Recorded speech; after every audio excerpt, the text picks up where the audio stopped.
Herzlich willkommen zu diesem Video. Ich möchte mit euch meine ersten Eindrücke von der PlayStation 5 Pro in Verbindung mit der PlayStation VR 2 teilen. Als erstes habe ich mir natürlich die Spiele angeschaut, von denen wir wissen, dass sie schon ein PlayStation 5 Pro Patch bekommen haben. Das sind Kayak VR Mirage, Cube VR und heute ist auch noch ganz überraschend No Man's Sky ein großes Update rausgekommen, ebenfalls mit PlayStation 5 Pro Support. Schauen wir uns als erstes Kayak VR Mirage an. Der Entwickler hat ein Bild gepostet mit den Unterschieden zwischen der Standard PlayStation 5 und der PlayStation 5 Pro. Hier seht ihr, was im Detail sich auf der PlayStation 5 Pro verbessern soll bei Kayak VR Mirage. Das ist zum einen die Auflösung, die sich jetzt in einem viel höheren Level befindet, zwischen 90 und 100% im Gegensatz zur Standard PS5. Da liegt die Auflösung nur bei 60 bis 90%. Die Texturen sind verbessert, Effekte, Level of Detail, Distanz, Anti-Aliasing. Die Framerate ist bei beiden auf nativen 90 Hz. Im Video sind die ganzen Verbesserungen echt eigentlich kaum auszumachen, aber vertraut mir, im Headset seht ihr die ganzen Verbesserungen, von denen ich euch jetzt erzähle. Bereits im Startpool fällt auf, dass das Anti-Aliasing besser ist. Wenn ihr auf das Gitter oben rechts schaut, das flimmert auf der Standard PlayStation 5 wesentlich mehr als auf der PlayStation 5 Pro. Auch scheint das Wasser an sich höher aufgelöst zu sein und die Spiegelungen im Wasser sehen irgendwie detailreicher aus. Schauen wir uns das neueste Level von Kayak VR Mirage an, welches als DLC rausgekommen ist. Denn da habe ich das Gefühl gehabt, dass da die Auflösung ziemlich niedrig ist, im Gegensatz zu manch anderen Leveln. Wie gesagt, es arbeitet mit einer dynamischen Auflösung von 60 bis 90% auf der Standard PlayStation und jetzt mit 90 bis 100%. Also bei diesem Level fällt ganz klar auf, dass die Auflösung hier wesentlich höher ist. Die Blätter, die Bäume, alles ist wesentlich schärfer, vor allem auch in der Distanz. Die Kanten sind nicht so am Flimmern und es wirkt insgesamt einfach viel ruhiger, das Bild. Das Spiel hat ja eine dynamische Auflösung, also je nach Level und wie viel da auf dem Bild gerade los ist, variiert die Auflösung. Und hier habt ihr wirklich bei allen Leveln eine richtig hohe Auflösung. Bei manchen Leveln ist mir das vorher echt aufgefallen. Guckt euch gerne mal mein First Look Video dazu an. Da habe ich ganz schön über die Auflösung teilweise gemeckert an manchen Stellen. Hier ist wirklich in allen Leveln die Auflösung schön hoch. Die Texturen sehen besser aus. Hier auch in dem Level, wo man schön diese Felswand sieht. Das sieht einfach irgendwie alles viel schärfer aus und viel ruhiger. Das Anti-Aliasing ist besser, eindeutig. Weniger Pop-ups bei den Level of Detail Effekten. Sie fallen teilweise immer noch definitiv auf, aber sie sind nicht mehr ganz so krass, bin ich der Meinung. Wie gesagt, im Video ist das alles sehr schwer zu sehen, vor allem auch durch das Dynamic Forfeited Rendering, was dann im Social Screen, also was ihr in der Aufnahme seht, wirklich auch immer nur den Bereich scharf zeigt, wo ihr hinschaut im Headset. Im Headset sieht das alles schon wieder ganz anders aus und glaubt mir, der Unterschied bei Kayak VR Mirage ist definitiv zu sehen.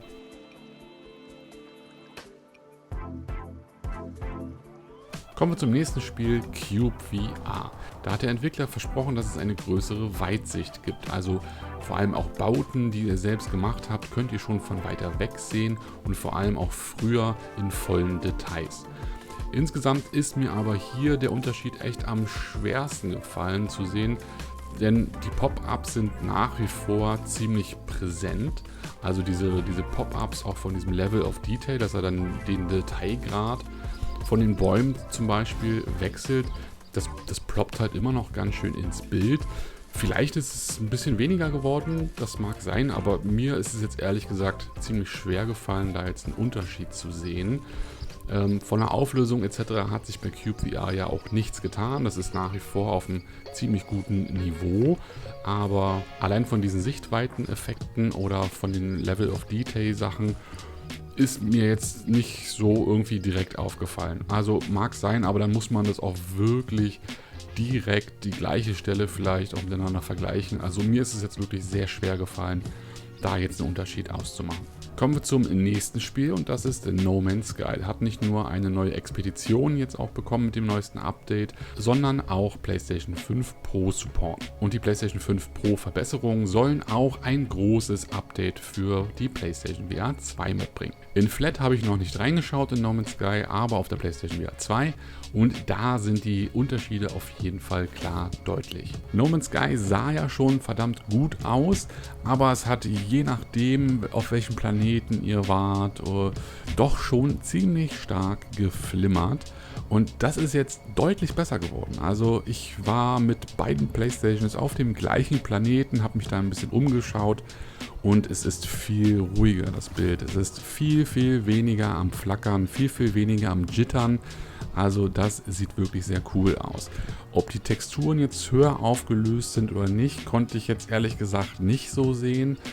Aber alleine, dass es irgendwie anscheinend ruhiger ist, besseres Anti-Aliasing oder die Auflösung ist vielleicht ein bisschen höher, das sieht auf jeden Fall schon mal sehr, sehr cool aus. Also No Man's Sky sieht man auf jeden Fall auch einen deutlichen Unterschied zur Standard PlayStation 5. Nicht in allen Situationen, wie gesagt, es gab da auch sowieso schon Planeten, die mehr geflimmert haben als andere.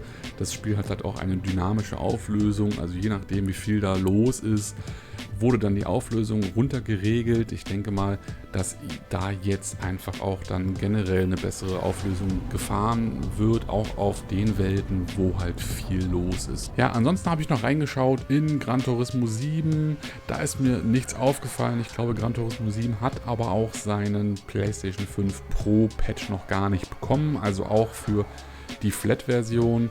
Das gleiche gilt auch für Resident Evil 4. Da habe ich auch reingeschaut.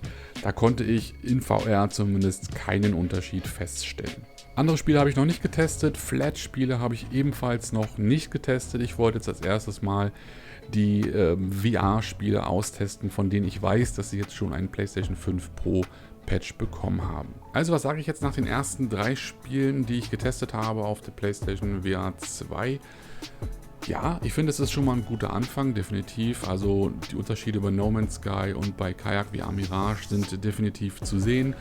Cube VR war jetzt, wie gesagt, für mich nicht so offensichtlich. Und wir befinden uns auch noch am Anfang. Ich meine, diese ganze KI-Upscaling-Technik, dieses PSSR, funktioniert jetzt aktuell noch nicht mit der PlayStation VR 2. Sollte aber in zukünftigen Firmware-Updates dann auch mit integriert werden, dass Entwickler das dann auch nutzen können bei VR-Spielen. Und davon verspreche ich mir dann eigentlich schon nochmal eine ganze Menge mehr. Und wie gesagt, wenn die Entwickler da so fleißig sind wie jetzt die von Kayak VR Mirage, No Man's Sky oder Cube VR, dann werden hier demnächst vielleicht noch mehr PlayStation 5 Pro Patches eintrudeln.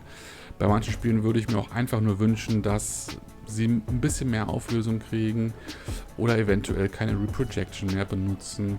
Das müssen wir jetzt einfach mal abwarten, aber im ersten Anlauf, am ersten Tag bin ich jetzt auf jeden Fall erstmal schon mal sehr zufrieden mit den PlayStation 5 Pro Patches. Schreibt gerne mal in die Kommentare, was ihr dazu sagt und ob ihr euch auch eine PlayStation 5 Pro geholt habt oder ob das eventuell nichts für euch ist. Ich danke euch fürs Zuschauen, drückt wie immer aufs Däumchen, bis zum nächsten Mal. Ciao.